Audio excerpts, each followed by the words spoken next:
এক ঘটনায় ক্রিকেট বিশ্বে তোলপাড় সৃষ্টি করেছেন রবিচন্দ্রন অশ্বিন। রাজস্থান রয়্যালসের জস বাটলারকে মানকাট রান আউট করে নতুন বিতর্কের জন্ম দিয়েছেন তিনি। এ নিয়ে সোশ্যাল মিডিয়ায় বইছে আলোচনার সমালোচনার ঝড়। তাতে সামিল হচ্ছেন ক্রিকেটের সাবেক বর্তমান রথী মহারথীরা। ইতিমধ্যে নিজেদের অবস্থান থেকে জানিয়েছে ভারতীয় ক্রিকেট কন্ট্রোল বোর্ড বিসিসিআই সাফ জানিয়ে দিয়েছে ওটা আউট দেওয়া আম্পায়ারের উচিত হয়নি। মুখ খুলেছে আইপিএল কর্তৃপক্ষও, তারা অবশ্য স্পষ্ট অবস্থান জানায়নি। অবশেষে বিবৃতি দিল ক্রিকেটের আইন প্রণেতা মেরিলিবোন ক্রিকেট ক্লাব এমসিসি। তবে তাতে সমাধান মেলেনি। নিয়ম আছে ওইভাবে ব্যাটসম্যানকে আউট করতে পারবেন বোলার। তবে প্রশ্ন উঠেছে অশ্বিনের আউটের বৈধতা নিয়ে, কারণ তিনি নিজের স্বাভাবিক অ্যাকশনে বল করেননি। ওই বলের সময় বোলার যখন বল ছোড়ার ভঙ্গি করেন তখন পর্যন্ত ক্রিজে ব্যাট ছিল ব্যাটসম্যানের।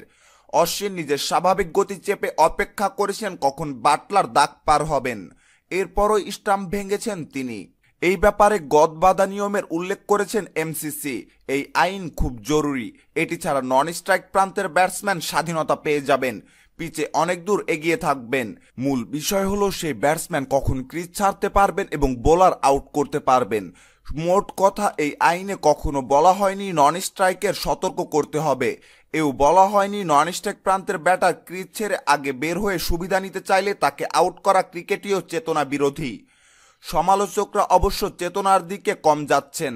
তাদের মতে অশ্বিনের আউটে অস্বাভাবিকতা রয়েছে। তার অ্যাকশন ও শরীরী ভাষা দেখে বোঝা গেছে ওই বল করার কোনো ইচ্ছা ছিল না তার। ক্রিকেটের আইনের 41.16 ধারা বিশ্লেষণ করে এমসিসি বলেছে সেটা আউট ছিল কিনা অশ্বিনের শরীরী ভাষা দেখেই সেই সিদ্ধান্ত নিতে হতো আম্পায়ারদের। এমসিসির বিবৃতিতে স্পষ্টভাবেই ফুটে উঠেছে এই আউট নিয়ে সমাধান টানতে পারেনি তারা। আপাতত দৃষ্টিতে মনে হতে পারে বিষয়টা খোলাসা না হয়ে আরো দুষ্কর হয়ে গেল। সম্মানিত ভিউয়ার্স, খবরটি সম্পর্কে আপনার মতামত জানিয়ে কমেন্ট বক্সে কমেন্ট করতে ভুলবেন না।